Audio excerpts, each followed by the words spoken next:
Selanjutnya jamaah rahimakumullah, kapan mulainya puasa 6 hari di bulan Syawal? Ini adalah satu pertanyaan bagi kita, bahwasanya bagi siapa yang ingin mengamalkan puasa sunnah di bulan Syawal berupa 6 hari ini, maka kita harus mengetahui kapan kita bisa memulainya. Di dalam satu hadis, yaitu riwayat Imam Muslim yang lalu sudah kita bahas, nomor hadis 1984, dikatakan oleh Rasulullah, man shoma Ramadan thumma atba'ahu sittan min syawalin kana kasiyamid dahr. Di dalam hadis ini dikatakan, barang siapa yang berpuasa di bulan Ramadan kemudian dia mengikutinya sebanyak 6 hari di dalam bulan Syawal, maka dia sebagaimana puasa 1 tahun penuh. Nah, di dalam hadis di atas tidak disebutkan secara spesifik kapan waktu memulainya puasa 6 hari. Hanya disebutkan di dalam hadis tersebut bahwasanya puasanya berjumlah 6 hari di dalam bulan Syawal. Maka dari itu jamaah rahimakumullah, kita ada satu pertanyaan bagi kita. Lalu kapan waktunya kita bisa memulai puasanya? Berikut jamaah rahimakumullah penjelasan beberapa ulama mengenai hal ini. Yang pertama, Imam Nawawi berkata di dalam syarah Sahih Muslim, dia mengatakan, para ulama mazhab Syafi'i mengatakan bahwa paling afdol atau utama melakukan puasa Syawal itu secara berturut-turut, yaitu mulainya sehari setelah sholat Idul Fitri. Namun jika tidak berurutan atau diakhirkan hingga akhir Syawal, maka seseorang tetap mendapatkan keutamaan puasa Syawal setelah sebelumnya melakukan puasa Ramadan.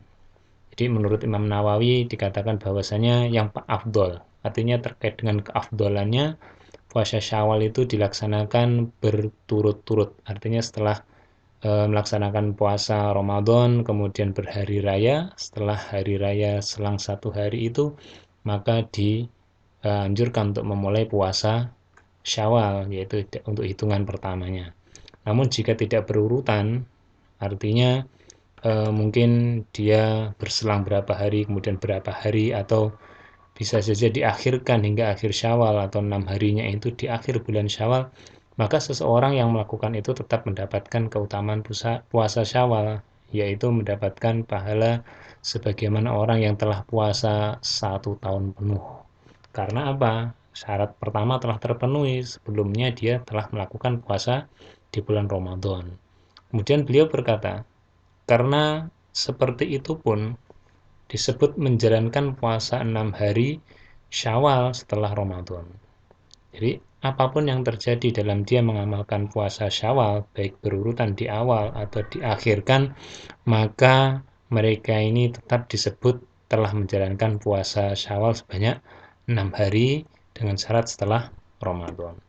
Kemudian yang kedua, Ibnu Rajab Al-Hambali mengatakan, kebanyakan ulama tidak memakruhkan puasa pada tanggal 2 Syawal, yaitu kapan? Sehari setelah Idul Fitri. Jadi menurut Ibnu Rajab Al-Hambali, tidak dimakruhkan apabila seseorang memulai puasa Syawalnya untuk hitungan pertamanya, yaitu sehari setelah Idul Fitri atau tanggal 2 Syawal. Jadi dipersilahkan bagi jamaah rahimakumullah yang ingin memulai puasa ini di tanggal 2 Syawal sebagaimana dikatakan oleh Ibnu Rajab Al-Hambali.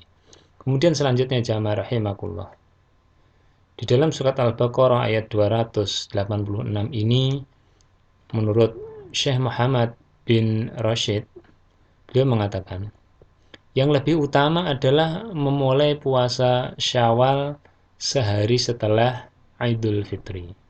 Ini demi kesempurnaan dan menggapai keutamaan. Artinya beliau mengatakan lebih utama. Artinya ada keutamaan lebih bagi siapa yang mau memulai puasa Syawal sehari setelah Idul Fitri. Kenapa? Karena hal ini supaya mendapatkan keutamaan puasa sesegera mungkin, sebagaimana disebutkan dalam dalil-dalil di atas tadi.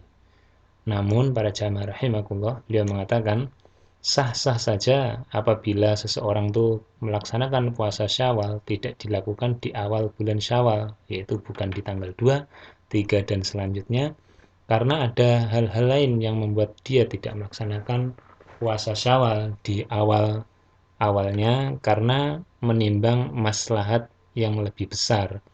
Karena apa? Karena Allah Subhanahu wa taala telah berfirman terkait dengan kemampuan seseorang dalam menjalankan suatu amalan. Allah berkata, la yukallifullah. Allah itu tidaklah membebani kepada siapa nafsan, kepada seseorang, illa melainkan wus'aha, sesuai dengan apa? Kemampuannya. Jadi tatkala seseorang mampu untuk melaksanakan puasa Syawal atau puasa sunnah ini, karena tidak ada hal-hal yang menghalanginya, ya dipersilahkan, lebih utama di awal, yaitu sehari setelah Idul Fitri, sebagaimana pendapat ulama-ulama yang tadi, mulai Imam Nawawi termasuk juga Ibnu Rajab Al-Hambali tadi. Maka dari itu jamaah rahimakumullah, apabila ada maslahat yang lain atau mungkin ada kendala-kendala yang lain, itu pun tetap sah-sah saja selama dilakukan di dalam bulan Syawal, mengingat Allah mengetahui bahwasanya kemampuan seseorang itu berbeda-beda. Kemudian jamaah rahimakumullah, kenapa sampai mengerjakan puasa Syawal dengan segera setelah tanggal 1 Syawal itu lebih afdol? Jadi satu pertanyaan bagi kita, kenapa kok mengerjakan puasa Syawal di tanggal 2 itu artinya dengan bersegera itu lebih afdol? Nah, karena di dalam penjelasan Imam Ar-Ramli, beliau mengatakan ada dua hal terkait dengan keafdolan untuk mengerjakan puasa Syawal di awal-awal. Beliau mengatakan mengerjakan puasa Syawal berturut-turut sehari setelah Idul Fitri itu lebih afdol dikarenakan yang pertama, lebih segera dalam melakukan ibadah. Jadi lebih bersegera ini dititik beratkan oleh para ulama. Yang kedua adalah supaya tidak bertemu dengan halangan yang membuat sulit untuk berpuasa. Kita sudah mengetahui secara pribadi kita masing-masing bahwasanya halangan-halangan untuk menjalankan puasa itu cukup banyak, terutama dalam menjalankan puasa Syawal, karena beberapa halangan yang nanti akan kita bahas itu akan menjadikan seseorang tidak bisa bersegera untuk melaksanakan puasa Syawal di awal waktu, sehingga tatkala ada hal-hal yang tidak menjadikan halangan, maka diutamakan untuk disegerakan. Itu kurang lebihnya apa yang dikatakan oleh beberapa ulama, diantaranya oleh Imam Ar-Ramli. Itulah jamaah rahimakumullah dua alasan yang dikatakan kenapa kok lebih afdol. Kemudian jamaah rahimakumullah, lalu bagaimana dengan kesimpulannya? Yang pertama, kita akan mendapati bahwasannya puasa sunnah atau puasa 6 hari di bulan Syawal, kapan bisa memulainya?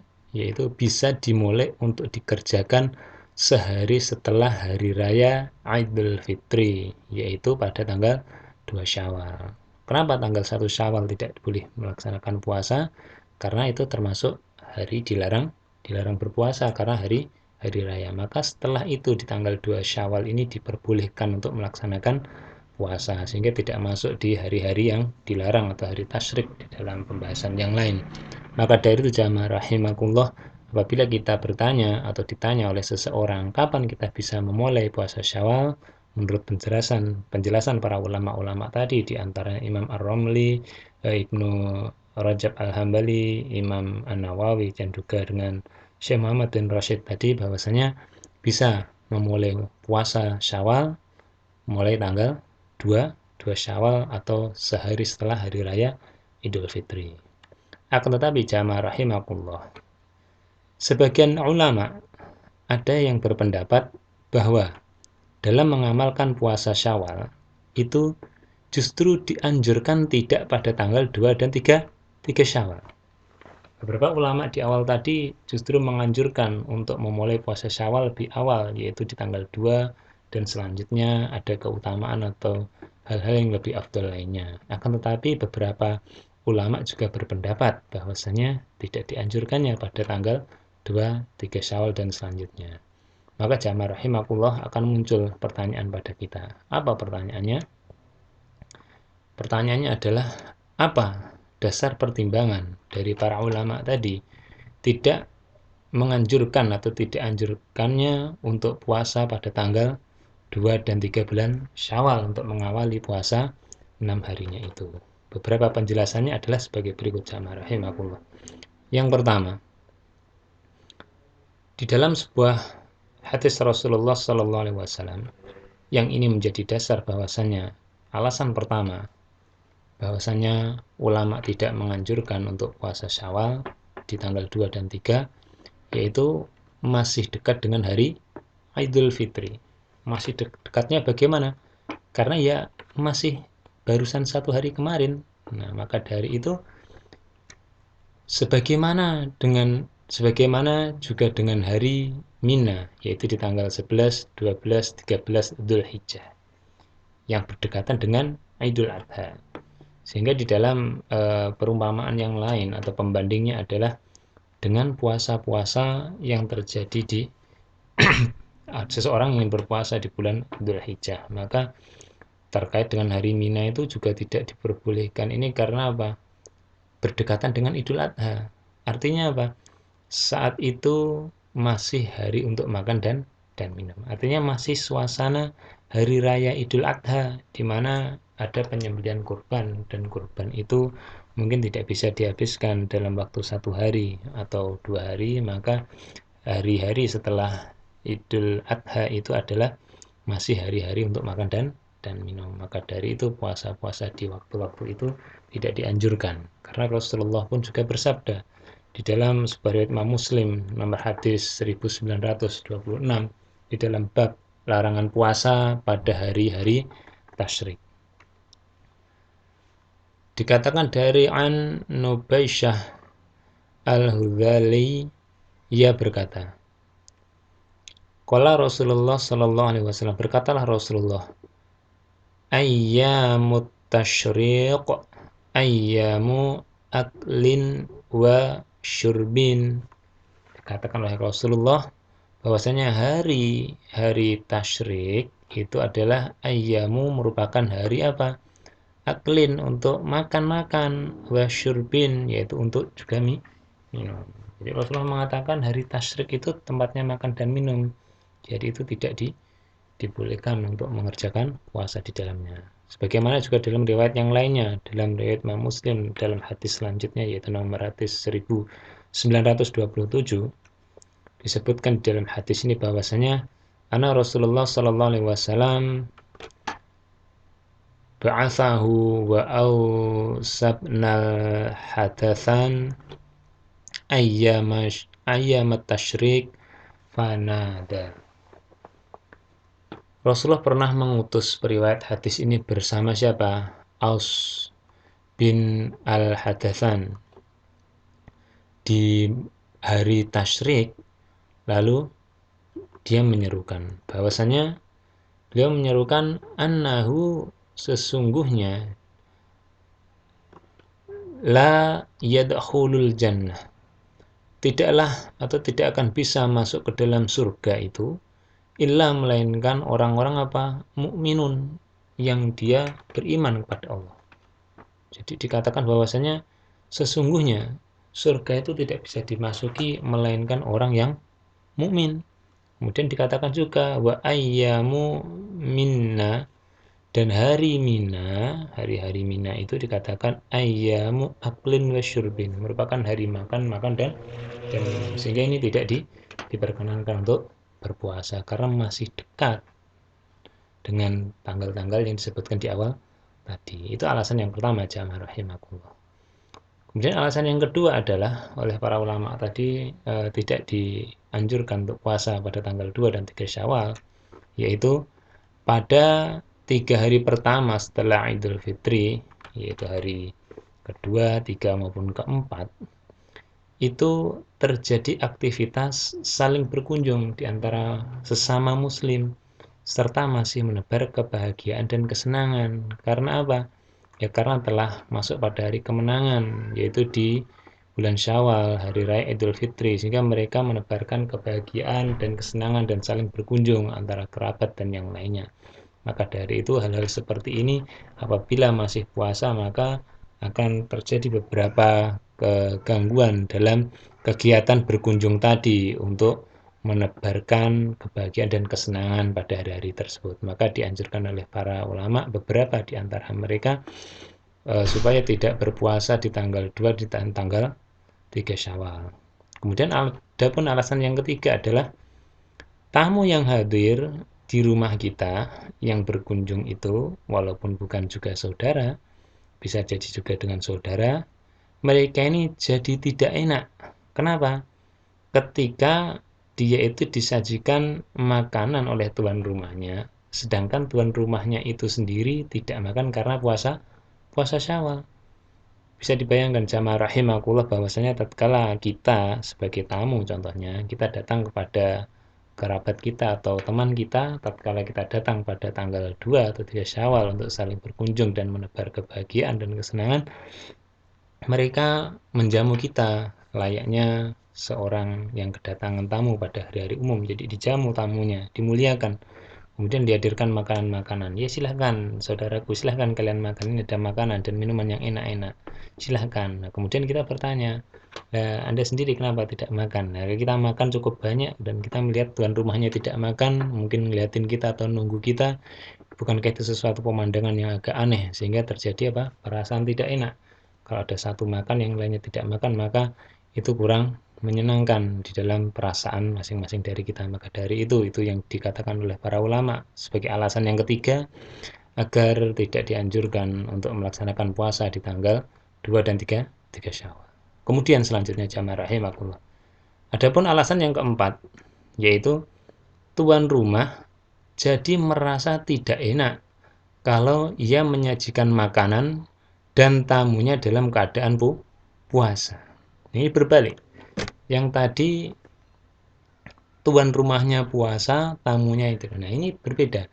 Justru tuan rumahnya merasa tidak enak kalau yang disajikan makanan atau orang yang datang itu tadi, yang merupakan tamunya itu dalam keadaan puasa. Jadi, kalau kita sebagai tamu dan kita puasa, terus kita datang kepada teman kita pada tanggal 2 atau 3 Syawal, kita pasti akan dijamu layaknya seorang muslim yang disyariatkan untuk menjamu tamunya, memuliakan tamu.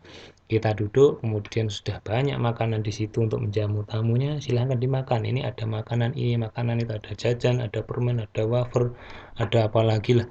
Mungkin ada nasi dan sebagainya. Nah, tatkala tuan rumah sudah memegang makanan itu, ayo silahkan dimakan. Nah, kita tidak makan karena puasa. Kita menjawab, maaf, saya sedang puasa. Nah, itu bagaimana perasaan tuan rumahnya? Jadi tidak enak. Kenapa tidak enak? Karena dia ingin melaksanakan syariat Islam yaitu menjamu tamunya, justru yang dijamu itu tidak makan. Hal ini pun juga dirasakan oleh Nabiullah Ibrahim tatkala dia kedatangan tiga malaikat yang diperintahkan oleh Allah untuk datang kepada Nabiullah eh,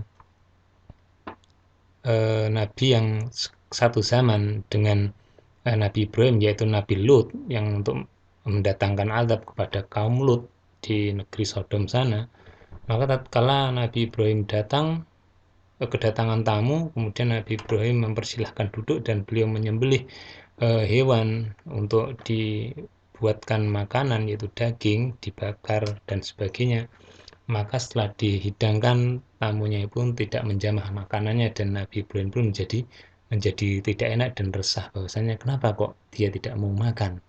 Maka dari itu inilah salah satu petunjuk dari para ulama bahwasanya tatkala sebagai seorang tamu kalau dia tidak makan, maka perasaan dari tuan rumah akan menjadi tidak enak.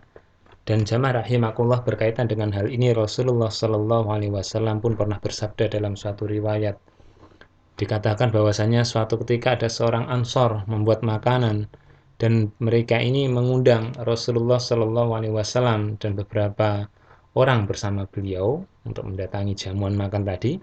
Kemudian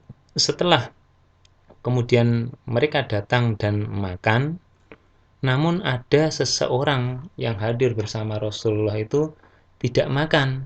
Karena apa? Berpuasa, hanya memenuhi undangan untuk datang. Maka Rasulullah Shallallahu Alaihi Wasallam pun mengatakan kepada salah seorang yang bersama Rasul yang tidak makan tadi, Rasulullah mengatakan bahwasanya engkau sudah menyusahkan saudaramu. Kenapa? Karena dia telah apa? Menyediakan engkau apa? Makanan. Dia sudah repot-repot membuatkan kamu makanan, justru kamu kok tidak makan. Dan Rasulullah mengatakan, fa'aftir, maka batalkanlah puasamu, wasum yauman makanahu, dan gantilah puasa kamu itu pada hari pengganti yang lain. Pada hari itu ini adalah satu petunjuk bahwasanya tuan rumah ini juga perlu dihargai tatkala sudah menjamu dengan makanan kepada tamu yang hadir. Maka dari itu ini adalah sebuah akhlak yang disampaikan oleh Rasulullah bahwasanya akan tidak terjadi perasaan tidak enak kepada tuan rumah yang menyediakan makanan untuk menjamu tamunya, sedangkan yang menjadi tamu itu sedang berpuasa, apalagi itu undangan makan. Dan memang secara umum yang terjadi di masyarakat tatkala di awal-awal bulan Syawal tanggal 1, 2, 3 atau dalam satu pekan itu rata-rata di dalam rumah mereka terdapat banyak makanan untuk menjamu tamunya yang ingin menebar kebahagiaan di bulan Syawal untuk merayakan hari kemenangan. Itu alasan yang keempat, jamaah rahimakumullah. Adapun alasan yang kelima adalah memperhatikan silaturahim atau hubungan antara kerabat dan membuat mereka bahagia. Kenapa? Hal itu lebih utama dibandingkan dengan puasa sunnah. Jadi para ulama mengatakan bahwasanya justru kita harus memperhatikan silaturahim itu, dan di dalam silaturahim itu kita diperintahkan untuk membuat mereka bahagia yang sedang mengadakan silaturahim ini, dan membuat bahagia di antara hati-hati saudara kita ini menurut para ulama adalah hal itu membagian orang lain itu lebih utama dibandingkan dengan mengerjakan puasa sunnah itu sendiri. Mengapa? Karena dalam hal ini Rasulullah pun pernah bersabda dalam suatu riwayat, dalam riwayat Imam At-Tabarani, disebutkan dari Ibnu Umar radhiyallahu anhuma, Rasulullah shallallahu alaihi wasallam bersabda, ahabbun nasi ilallahi ta'ala anfa'uhum linnas. Yang dicintai dari kalangan manusia di sisi Allah yang maha tinggi itu adalah apa? Yang dia bisa memberikan manfaat kepada manusia yang lainnya. Kemudian Rasulullah melanjutkan sabdanya, wa ahabul a'mali ilallahi ta'ala. Dan yang dicintai atau yang paling dicintai dari suatu amalan atau perbuatan itu di sisi Allah yang maha tinggi itu adalah sururun tudkhiluhu ala muslimin au takashifu anhu kurbatan, adalah memberikan kepada apa? Saudara muslimnya itu apa? Surur, yaitu kebahagiaan di dalam hatinya, dan juga apa? Mengangkat apa? Kesusahan orang lain. Maka dari itu jamaah rahimakumullah, ulama mengatakan dengan perkataan Rasulullah ini membuat muslim lain bahagia, memberikan kebahagiaan kepada umat muslim yang lain, ini sesuatu yang sangat dicintai oleh Allah dari amalan seorang hamba. Maka dari itu dalam kita bersilaturahim tadi, lebih baik atau lebih utama di dalam perbuatan itu adalah membuat mereka bahagia, diantaranya dengan memberikan makan, dan kita juga memakan makanannya mereka. Itu jamaah rahimakumullah. Kemudian Rasulullah melanjutkan bahwasanya amalan yang dicintai oleh Allah selanjutnya adalah au taqdi anhu dainan, yaitu membayarkan hutangnya. Kemudian yang selanjutnya sebagai tambahan, au tatrudu anhu ju'an, yaitu menghilangkan rasa laparnya. Kemudian Rasulullah mengatakan, sungguh aku berjalan bersama apa? Saudaraku, ma'ahi, bersama saudaraku fi hajatin, untuk dalam sebuah hajat atau memenuhi sebuah hajatnya. Rasulullah mengatakan, ahabbu ilayya min an a'takifa fi hadzal masjid. Lebih aku cintai, yaitu di sisiku lebih aku cintai dari apa? Aku melakukan i'tikaf di dalam apa? Masjid ini, yaitu masjid apa? Yakni Masjidal Madinah, yaitu Masjid Madinah atau Masjid Nabawi ini, syahron, melaksanakan iktikaf ini selama apa? sebulan penuh. Maka dari itu jamaah rahimakumullah, Rasulullah membandingkan bahwasanya mengerjakan amalan yang dicintai oleh Allah itu diantaranya yaitu tadi sururun tudhiluhu ala muslimin, membuat hati muslim yang lainnya itu bahagia. Itu Rasulullah dikatakan semuanya itu lebih dicintai beliau daripada iktikaf sebulan penuh di dalam masjid beliau. Kemudian jamaah rahimakumullah, alasan yang lain adalah di dalam syarah Sahih Muslim, Imam Nawawi pun juga berkata, beliau menyampaikan bahwasanya jika sampai orang yang mengundang merasa tidak suka jika orang yang diundang tetap berpuasa, maka hendaklah yang diundang itu membatalkan puasanya. Sebagaimana perintah Rasulullah tadi kepada salah seorang sahabat, fa'aftir, maka batalkanlah puasamu dan gantilah puasamu di hari yang lainnya. Maka Imam Nawawi pun juga mengatakan hal yang sama. Artinya apabila orang yang mengundang, artinya tuan rumah itu merasa tidak suka atau tidak enak atau tidak nyaman jika yang diundang itu tetap berpuasa, maka bagi orang yang diundang yang sedang puasa itu dianjurkan untuk membatalkan puasa. Namun jika tidak ada perasaan seperti itu, sama-sama memahami, maka beliau mengatakan maka tidak mengapa untuk tidak membatalkan puasa itu. Artinya tetap melaksanakan puasa dengan memberikan alasan kepada tuan rumah, mohon maaf saya sedang berpuasa, artinya saya juga menghargai undangan Anda dan sebagainya, atau mungkin mengatakan ya makanannya dibungkus saja, saya bawa pulang, nah saya makan di rumah saja. Mungkin kalau dikatakan seperti itu dan tuan rumahnya mengatakan oh ya enggak apa-apa nanti saya bungkuskan buat Anda, silahkan pilih nanti akan saya bungkuskan. Nah, karena Anda sedang berpuasa silahkan dibungkus. Nah seperti itu tidak masalah.